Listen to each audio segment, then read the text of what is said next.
विधानसभेच्या निवडणुकीची रणधुमाळी जोरात सुरू असताना आंबेगाव तालुक्याच्या निवडणुकीकडं सगळ्यांचं लक्ष लागलेलं आहे. आपण मगाशी निरगुडसर गावामध्ये मतदारांचा कल कोणाच्या बाजूने एक अंदाज घेतला. निरगुडसर हे गाव सहकार मंत्री दिलीप वळसे पाटील यांचं आहे. ह्या गावामध्ये बहुतांशी मतदार वळसे पाटील यांच्या सोबत आहेत असं म्हणत होते.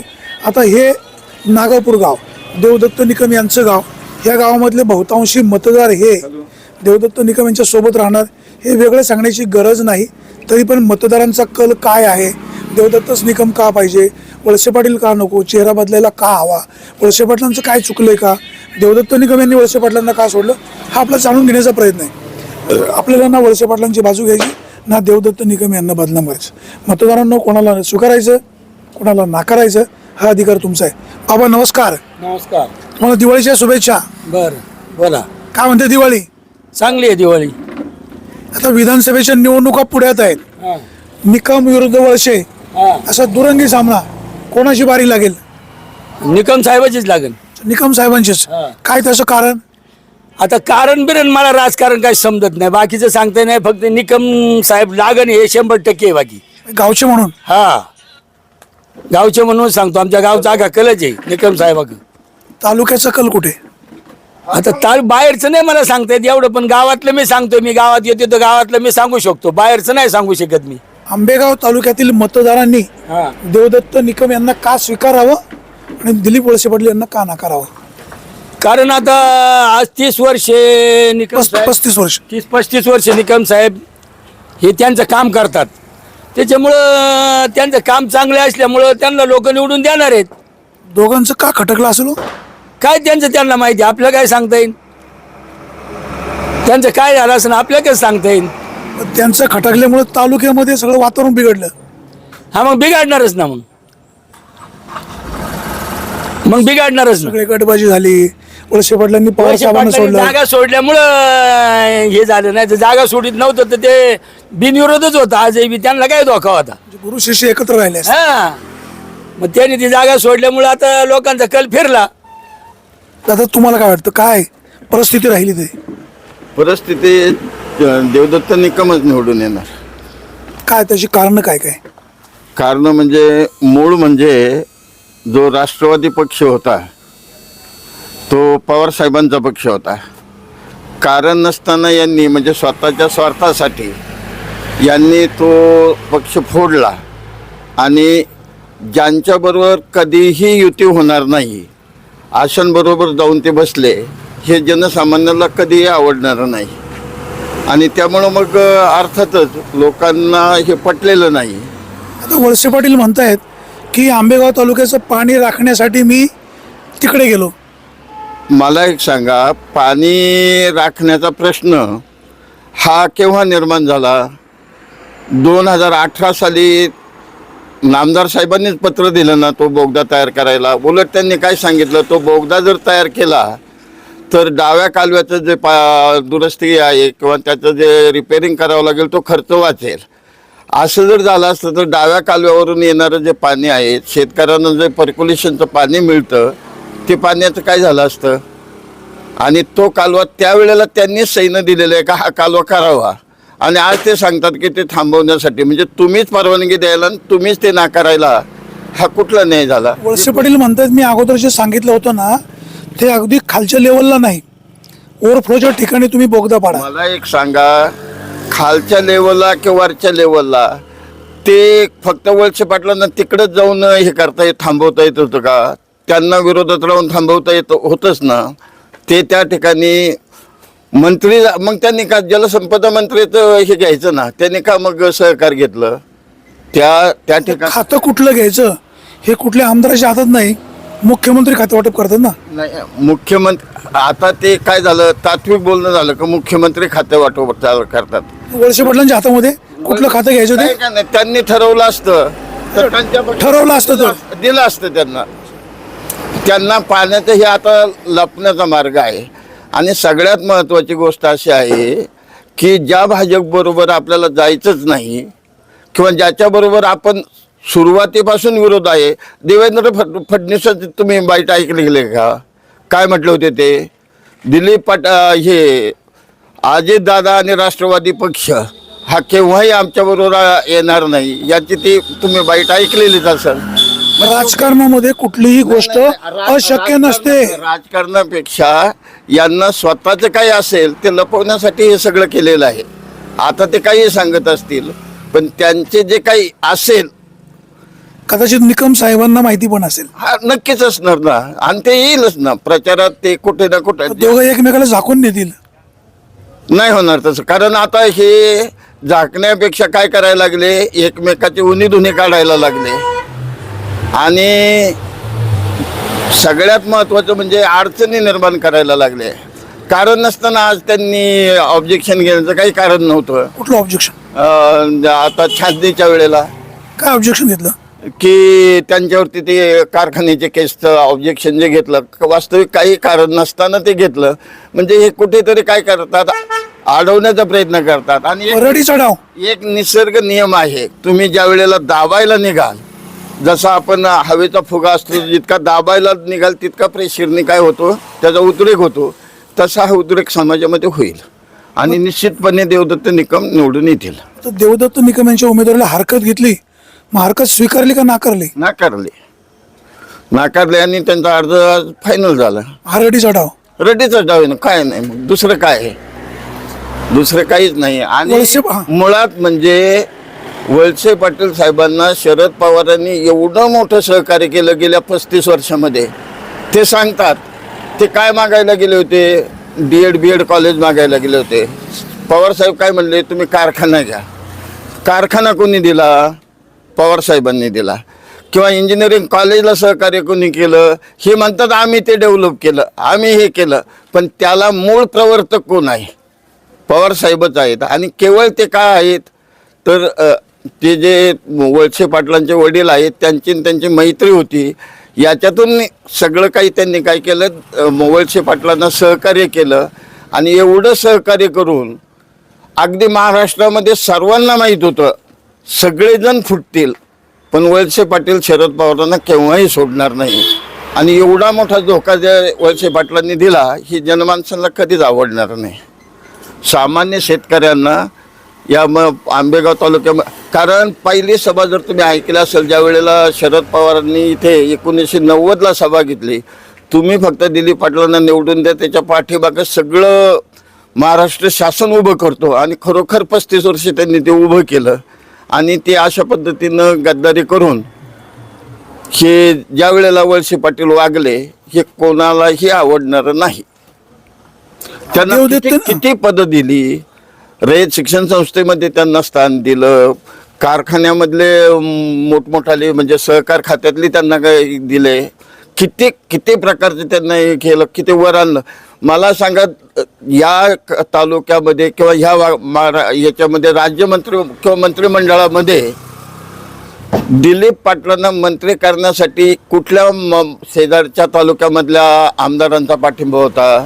केवळ शरद पवारांच्या याच्यात सांगण्यामुळेच त्यांना सुरुवातीपासून जी काही मंत्रिपद मिळाली, त्याला एकमेव इवन अजितदादा सुद्धा त्यांना फॉर नव्हते.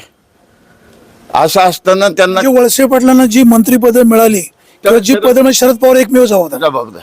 शरद पवारांच्या सहकार्यामुळं किंवा शरद पवारांच्या शब्दामुळं हे सर्व घडलेलं आहे, बाकी काही नाही. देवदत्त निकम यांना कारखान्याचं चेअरमन केलं, बाजार समितीचं सभापतीपद मिळालं, हे सुद्धा वळसे पाटलांमुळे नाही असं वाटतं? नाही, ज्या वेळेला ते एकत्र होते त्यावेळेला दिलीप पाटलांनी संपूर्णपणे जबाबदारी, म्हणजे आंबेगाव तालुक्यामध्ये असणारी जी जबाबदारी असेल, छोटी मोठी कामं असतील, याची सर्वस्वी जबाबदारी चेअरमनकडे देवदत्तकडेच दिलेली होती.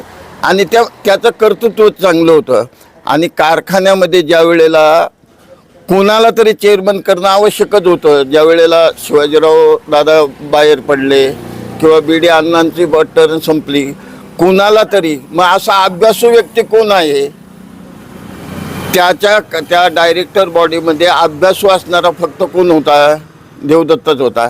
आणि त्यामुळं मग अनायशच त्याच्याकडे ती जबाबदारी दिली. म्हणजे त्याचं कर्तृत्व नसताना चेअरमन केलं असं नव्हे, कर्तृत्व असल्यामुळं त्यांना चेअरमन केलं. आणि त्या चेअरमन केल्यामुळं, कर्तृत्व असल्यामुळं, बारीक सारीक अभ्यास असल्यामुळं त्यांनी कारखान्याला चांगल्या स्थितीमध्ये आणण्याचा प्रयत्न केला. त्याच्यामध्ये आम्ही असं म्हणत नाही का फक्त चेअरमननीच तो पुढे आणला. सर्व डायरेक्टर बॉडीची साथ आहे, नामदाराची साथ आहे किंवा असणाऱ्या सभोवतालच्या लोकांची साथ आहे. या सर्वांमुळं तो पुढे आला. पण त्याला दिशा देण्याचं काम कोणी केलं? चेअरमननी केलं. काटकसर करण्याचा किंवा सगळ्या याच्यामध्ये चांगल्या पद्धतीनं कारखाना चालवण्याचा प्रयत्न हा रात्रंदिवस तिथं असायचा. तुम्हाला एक माहिती आहे काय, एकदा त्या ठिकाणी हे पेटलं होतं, गंजी पेटला होता. त्यावेळेला चेअरमन होता. त्यावेळेला रात्रीचं 12 वाजता तिथे त्या गंजी विझवण्यासाठी तो स्वतः हजर होता. आम्ही ज्या वेळेला तिथे आलो हे झालेलं पाहिलं तर चेअरमन स्वतः तिथं उभं राहून हे पाहत होता. म्हणजे कुठल्याही बारीक सारीक गोष्टीमध्ये कारखान्यामध्ये त्याचं लक्ष होतं म्हणून तो कारखाना पुढं आला. याच्यामध्ये सर्वांचं सहकार्य असेल पण त्याला दिशा देण्याचं काम चेअरमननी केलं. मार्केटमध्ये त्यांना संधी दिली. मार्केटची पूर्वीची स्थिती विचारात घेतली तर तिथं कुठल्या प्रकारच्या सुविधा नव्हत्या. ह्या सगळ्या सुविधा निर्माण का त्यावेळेला मार्केटमध्ये फंड नव्हते का? त्याच्या पूर्वीचे चेअरमन होते त्यावेळेला सगळं होतं. पण त्याला दिशा देणारा कोणीतरी माणूस पाहिजे ना. आणि ते दिशा देण्याचं काम चेअरमननी केलं. तो फंड योग्य ठिकाणी उपयोगात आणले आणि मार्केट अत्यंत डिजिटल मार्केट करून सुस्थितीमध्ये आणले. आज आपल्या शेतकऱ्यांना काय दिसतं, माल तिथं गेला कुठल्या भावात विकला तर लगेच मोबाईलवरती आपल्या येते. हे कोणाचं श्रेय आहे? देवदत्ताचं आहे. त्याला ज्याचं श्रेय त्याला मिळालंच पाहिजे. हां, मग ती कल्पकता त्याचीच आहे का नाही? मग ते श्रेय तुम्ही त्यांना देत नाहीत. मार्केटमध्ये येणाऱ्या लोकांना टॉयलेटच्या सुद्धा सुविधा नव्हत्या. इतकी परिस्थिती वाईट होती. मी त्या मंचरमध्ये 35 वर्ष नोकरी केलेली आहे, मला चांगली माहिती आहे. तिथं कसल्या सुविधा होत्या ह्या सुविधा कोणी निर्माण काय याच्या आधीच्या चेअरमननी कोणी केल्या नाहीत. फंड्स तसेच पडून होते ना. दुसरी गोष्ट अशी की मार्केटमध्ये येणारी जी लोक आहेत, शेतकरी वर्ग येतो किंवा तिथे असणारे मंचरमधले गोरगरीब लोक असतील. आज 40 रुपयामध्ये जर आपल्याला मिसळ तरी मिळते का? ही कल्पना कोणाची आहे आणि हे प्रत्यक्ष कोणी उतरवलं? आज ते काही म्हणत असतील. आणि मार्केटमध्ये शेतकऱ्यांसाठी जे काही रखडणारा माणूस होता, चेअरमन असताना त्यांनी इतका प्रयत्न केला की कुठल्याही परिस्थितीमध्ये काढता कापला गेला नाही पाहिजे. शेतीमालाला जो काढता, शेतीमाल आपण कांदे नेतो, बटाटे नेतो, तरकारी नेतो, हे नेल्यानंतर त्याचा काढता कापला नाही पाहिजे.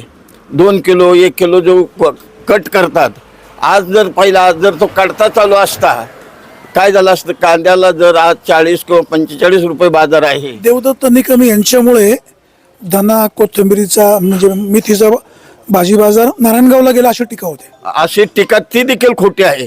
काय झालं होतं की काढता हा त्याच्यामधला मुख्य विषय होता. धना भाजी त्यावेळेला येताना यांचा मनमानी कारभार होता की जर आपण 100 जुडी धन्याची नेली तर त्याच्यामध्ये 10 जुडी हा काढता काटला जायचा. पुन्हा त्याच्यामध्ये छाट मारायची. हे देवदत्ताला मान्य नव्हतं किंवा त्यामध्ये तिथं विरोध केला आणि शेतकऱ्यांची बाजू घ्यायची. आणि याच्यामुळं व्यापाऱ्यांना सर्व काय, शेतकरी समजा मी शेतकरी आहे, दानाबाजी कधी वर्षातनं 1 वेळा 2 वेळा नेईल.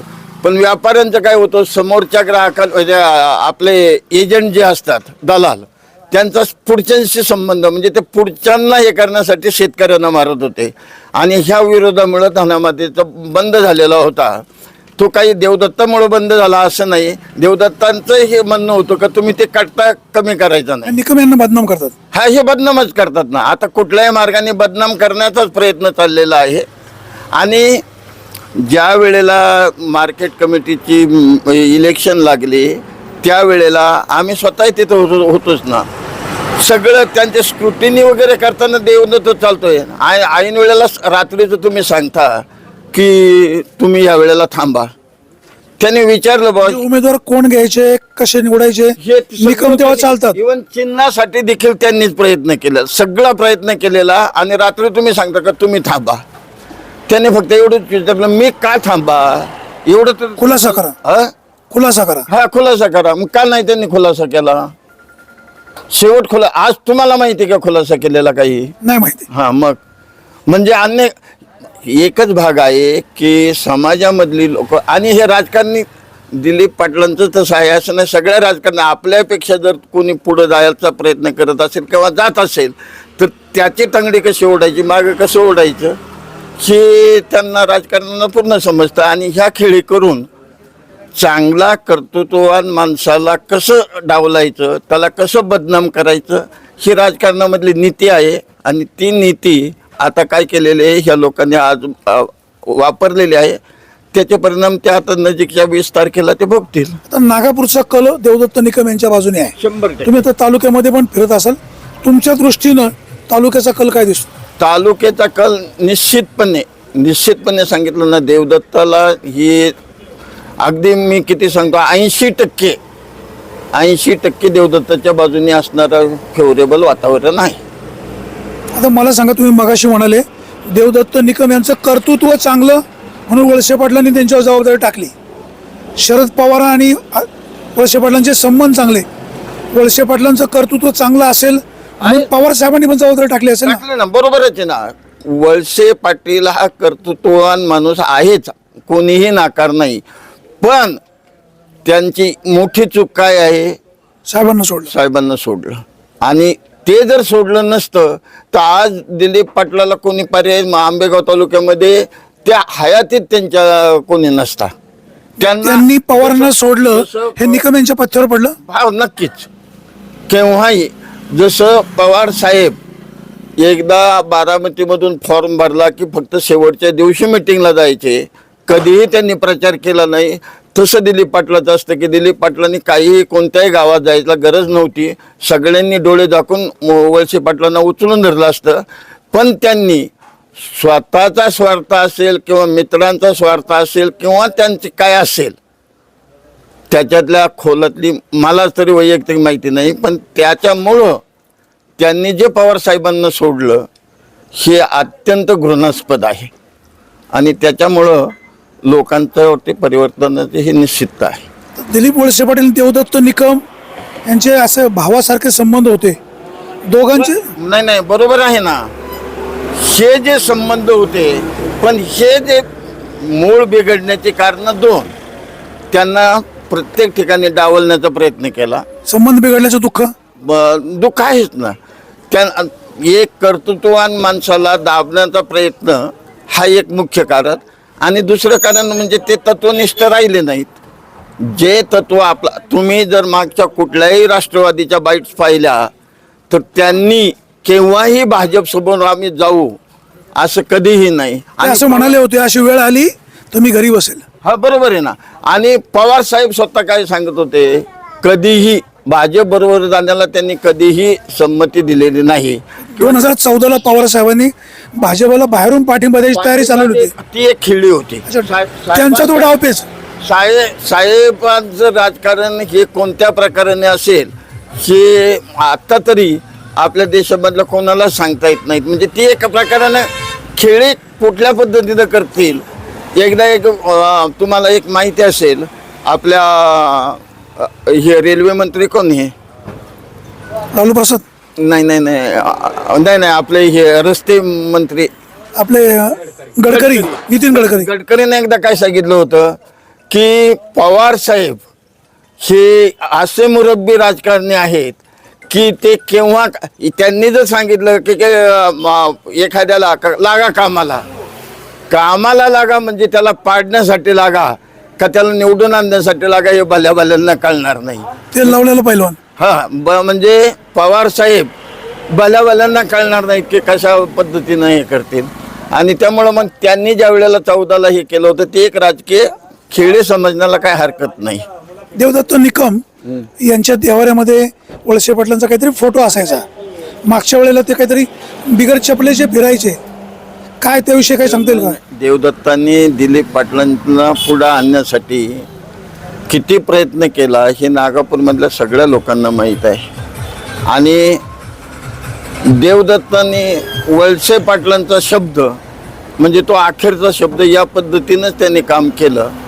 पण अशा पद्धतीनं त्यांच्यावरती कुरगुडी झाल्यानंतर आणि वेगवेगळ्या प्रकाराने आरोप प्रत्यारोप करत राहिल्यानंतर मग काय होऊ शकतं. शेवटी मनुष्य काय करू शकतो. तर ते आपोआपच ते दुरावा निर्माण होतो. मग ज्याची आपण पूजा करत होतो तोच जर आपल्या बोकांडी बसत असेल, अर्थातच त्याचं काय गरज आहे, ते सोडावंच लागेल. आणि त्याप्रमाणे त्यांनी ते सोडलं. दिलीप पाटलांना जो आपला अगदी घरचा मनुष्य, परमेश्वरासारखं मानणारा मनुष्य, तोच जर आपल्यावरती नसल्या प्रकारचा आरोप करत असेल किंवा ज्या आपल्या गटातल्या लोकांना मध्ये घालून जर तो मागे खेचत असेल तर तिथे कुठेतरी वेगळा मार्ग निघेलच ना. आपण एका ठिकाणी बंधारा अडवायचा प्रयत्न केला, दुसऱ्या ठिकाणी पाणी आपोआपच निघेल. मग ते तसं होऊ शकतं ना. याच्यात फरक काय? देवदत्त निकमविषयी 100% व्हायलाच पाहिजे. दादा काय तुम्ही आता त्यांचे नातेवाईकच आहे, तुम्ही काय बोलू नाही शकत, अशाही नाही बोलू शकत. चला तुम्ही दादा काय नाव आपलं, तर दादांशी गप्पा मारू. दादा काय दिवाळीच्या शुभेच्छा तुम्हाला. तुम्हाला पण शुभेच्छा आमच्या. काय हवा कोणाची, आमदार कोणा? आमदार आता देवदत्त निकमच होणार आहे. कोण होणार आहे? होणार आहे आता ते अजून बंद ठरवणार आहे. मतदार तुम्हाला- ठरवलेली. अच्छा, ठरवलेलं. हा बोला. हा काय त्याची कारण काय काय? कारण काय, तरुण चार आहे आता, यांचं वय झाले, आता थांबलं पाहिजे. नाही कवर ते विकास विकास विकास, किती वर्ष विकास विकास. हा नवीन चेहऱ्याला माणूस बदलायचा. हा माणूस 100% बदलायचा, 100% बदलायचा. हे नागपूरमध्ये का तालुक्यामध्ये? तालुक्यामधून आम्ही आता चर्मन साहेबांसंग हिंडतोय. 40 गावात हिंडलो, इकडे वर मावळात हिंडलोय. चौक खून चांगलं हे कुठं प्रतिसाद कमी? कमी वाटतच नाही कुठे. तर असं एका गाव वाटलं नाही का बाबा, सगळीकडे हाऊसफुल. चौकडं पार वातावरण एक नंबर आहे. आणि इथली गाव 80% मतदान होणार आहे. त्याला ना मग ते 20% मतदान होणार आहे. 80% इकडे मतदान. निरगुड सर मध्ये काय परिस्थिती राहील? निरगुड सर मध्ये फायनल निम्म होणार. 50%? 50% एक तरी मत वाढा होणार. चेअरमनला एक तरी मत वाढा होणार, एवढी खात्री? एवढी खात्री. एक तरी मत वाढा होणार म्हणजे 100% होणार. एवढ्या खात्रीचं कारण काय? माणूस माझा सुखात दुखात जाणारा माणूस आहे. आता फोन केला तर लगेच म्हणणार शंकरराव कुठे. असंही नाही, यांच्यामध्ये दलाले आहेत. याला ते परत सांगणार हा याचा तो त्याचा, त्याचं काम करू नका हे नका. हे 35 वर्ष आम्ही तेच ऐकले. त्यांच्यामध्ये दलाली आहे हे कळायला 35 वर्ष लागले. मात्र लोकांनी नाही हे केलं काय करायचं ना. असं आहे ना, आम्ही जमत मध्ये बदललोय पण आता नाही हे केलं काय करणार. एवढं नक्की होईल. यावेळेला मारे 1000% बदल होणार म्हणजे होणार. भाऊ तुम्हाला काय वाटतं, तर तुम्ही काय सांगा. नमस्कार. दत्तात्रय हागवणे खडके. काय आता तुम्ही परिस्थिती सगळी पाहताय, नागपूर मधल्या लोकांचा कल हा देवदत्त निकम यांच्या बाजूने आहेच आहे. अच्छा, हरकत नाही ना काय. काय माहिती का, संपूर्ण महाराष्ट्रामध्ये आदरणीय शरदचंद्रजी पवार साहेब असतील, आदरणीय उद्धवजी ठाकरे साहेब असतील, यांच्याविषयी प्रचंड अशी सहानुभूतीची लाट आहे. आणि त्या लाटेचा फायदा महाविकास आघाडीला 100% होणार आहे. आणि आंबेगाव तालुक्याच्या बाबतीत जर बोलायचं ठरलं तर देवदत्तजी निकम साहेब म्हणजे एकदम अभ्यासू नेतृत्व, कर्तृत्व, नेतृत्व, वक्तृत्व असं त्रिवेणी संगमाचं संपूर्ण ज्ञान असलेला उमेदवार आहे. आणि तरुण तडफदार उमेदवार आहे. सर्वांच्या सर्वसामान्यांच्या सुखदुःखामध्ये नेहमी सहभाग त्यांचा असतो. मग कोणाचा लग्नकार्य असेल, अंत्यविधी असेल, दशकिरी असेल, कुठलाही कार्यक्रम असू द्या, किंवा एखाद्या रात्रीच्या 12 वाजता जरी काही अडचण भासली, फोन केला तरी ते फोन रिसिव्ह करतात आणि तात्काळ मदतीला उभे राहतात. आणि जनतेशी थेट संपर्क असल्यामुळं आंबेगाव तालुक्यात सर्व जनतेने ही निवडणूक हातात घेतलेली आहे. आणि ही निवडणूक देवदत्त निकम साहेबांना निवडून आणणार. आणि नुसतं निवडून आणणार नाही तर कमीत कमी 25,000 ते 40,000चा मताधिक्याने निवडून आणणार आहे, हा आत्मविश्वासाने सांगतो. मतदार वळसे पाटलांना यावेळेला का नाकारतील? काय वळसे पाटलांनी काय केलं, प्रत्येक गावामध्ये ठराविक लोकांना ताकद दिली गेली, सर्वसामान्यावरती काही प्रमाणात. आणि ज्या लोकांना ताकद दिली त्या लोकांच्या माध्यमातून सर्वसामान्यावर बऱ्याच ठिकाणी खूप अन्याय होत गेला, लोक दुखावले गेले. आणि साहेबांचं नाही म्हटलं तरी आता वय झाले असल्यामुळं जरा तरुणांना संधी देणं गरजेचं होतं म्हणून. आणि असं अजित पवार पण म्हणतात. अजित पवार जरी मला शेवटी नामदार साहेबांना ना पवार साहेबांनी मानसपुत्र मानलेलं होतं. जरी कुणी जरी गेलं तर हरकत नाही, पण साहेबांनी पवार साहेबांना सोडायला नको, हा सर्वात महत्त्वाचा नाराजीचा मुद्दा आहे. आता मलाही सांगा, देवदत्त निकम वळसे पाटील एक चांगलं गुरु शिष्याचं नातं, नक्की त्यांच्यामध्ये दुरावा झाल्याचं काय दुःख होतं? नाही, दुरावा झाल्याचं दुःख नाही, सर्वात मोठं दुःख आहे की नामदार साहेबांचं सुद्धा तालुक्यामध्ये चांगल्या पद्धतीचं काम होतं. मी सुद्धा 35 वर्ष साहेबांचं काम केलेलं आहे. परंतु ज्यावेळेस पवार साहेबांना त्यांनी सोडलं त्यावेळेस सगळा हा बदल झालेला आहे. सर्वांची मनं दुखावली गेले. कारण 84 वर्ष वयाचा योद्धा 21 वर्षात तरुण लाजवेल अशा पद्धतीने काम महाराष्ट्रामध्ये करतायत. त्यांच्या ह्यावेळेस त्यांना साथ देणं, त्यांच्या पाठीमागे खंबीरपणे उभं राहणं गरजेचं होतं. पण साहेबांची भूमिका चुकल्यामुळे संपूर्ण प्रचंड तालुका नाराज झालेला आहे. तर पवार साहेबांचा करिश्मा का देवदत्त निकम यांचं कर्तृत्व म्हणून ते आमदार होतील? दोन्ही गोष्टी. पवार साहेबांचा तर करिश्मा आहेच आहे. पवार साहेबांना मानणारा महाराष्ट्रामध्ये असंख्य मतदार आहे. आणि निकम साहेबांचं म्हणजे आता तुम्ही सर्वांना तुम्हाला ज्ञात आहे, सगळं तालुक्याला माहिती आहे, भीमाशंकर कारखान्याचं नाव अनेक म्हणजे संपूर्ण देशामध्ये मोठं करण्याचं काम केलं, नावलौकिक वाढवण्याचं काम केलं. त्यामध्ये आंबेगाव तालुक्याचा नावलौकिक वाढला. त्याच्यानंतर त्यांना बाजार समिती सभापतीचं पद दिल्यानंतर महाराष्ट्रामध्ये प्रथम डिजिटल बाजार समिती करण्याचं काम त्यांनी केलं. त्यांच्या समवेत मी बाजार समिती डायरेक्टर म्हणून 7 वर्ष काम केलेलं आहे. त्यांची काम करण्याची कार्यपद्धती खूप छान आहे. देवदत्त निकम यांच्यामुळे धना मेथीचा बाजारभाव बाजूच्या तालुक्यात गेला अशी टीका होती. त्यातलं खरं काय? मी त्याचा साक्षीदार आहे का त्या मी 7 वर्ष त्यांच्या समिती डायरेक्टर म्हणून काम केलेलं आहे. तो बाजार भाजीपाल्याचा नारंगावच्या मार्केटला गेला, तो त्यांच्या चुकीमुळे गेला नाही. त्या ठिकाणी आडतदार होते ना, ते आडतदार संपले होते. 2च आडतदार होते आणि त्या आडतदारांकडून शेतकऱ्यांना योग्य तो भाव दिला जात नव्हता. परिणामी तिथं खरेदी करणारे जे खरेदीदार होते सगळे नारंगावला गेले. खरेदीदारांची संख्या कमी असल्यामुळे बाजारभाव शेतकऱ्यांना मिळत नव्हता, म्हणून ते मार्केट बंद झालं भाजीपाल्याचं. हे कारण आहे महत्वाचं. आपण पाहतोय निरगुडसर गावामध्ये दिलीप वळसे पाटील यांच्या बाजूने कल दिसतोय. नागापूरमध्ये इथले उमेदवार देवदत्त निकम यांच्या बाजूने बहुतांशी कल दिसतोय. देवदत्त निकम एक तरुण आहे, होतकरू आहे, लोकांचे प्रश्न मार्गी लावण्याची जिज्ञास आहे. वळसे पाटील आणि देवदत्त निकम हे दूर झाल्याचं काही मंडळींना दुःख जरूर आहे, परंतु देवदत्त निकम यांच्यावर वळसे पाटलांनी अशा प्रकारे अन्याय करायला नको होता. बाजार समिती कारखाना कुठेतरी एखाद्या ठिकाणी जर त्यांना स्थान दिलं असतं तर ह्या युवकाने वळसे पाटलांचंच नाव पुढे नेलं असतं. परंतु राजकारणी मंडळी धूर्त असतात. कोणाचं बरोबर कोणाचं चूक हे खरं दोघांनाच माहिती, परंतु आंबेगावकरांच्या मतदारांच्या मनामध्ये काहीतरी वेगळंच दिसते. ह्या निवडणुकीमध्ये देवदत्त निकम विजयी होतील की वळसे पाटील विजयी होतील हे जरी आज आपण ठामपणे सांगत नसलो तरी ही निवडणूक चुरशीची आहे हे मात्र निश्चित. सुरेश वाणी, विघ्नर टाइम्स, नागापूर.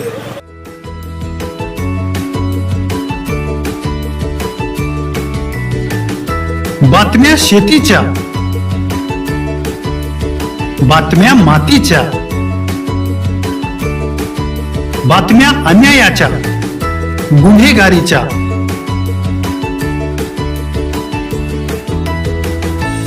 राजकारणाच्या आणि समाजकारणाच्या, शोषणाविरुद्ध बुलंद आवाज, जनसामान्यांच्या हुंकाराची गाज, सत्कार्याला प्रोत्साहन, दुष्कृत्याला अनुशासन, निर्भीड, निस्पृह, सडेतोड, बेधडक आणि रोखटोक म्हणजेच विघ्नहर टाइम्स. शोध बातमीचा, ध्यास सत्याचा. आपलं चॅनल, आपली बातमी. सबस्क्राईब तर कराच, पण बेल आयकॉनवर क्लिक करायलाही विसरू नका.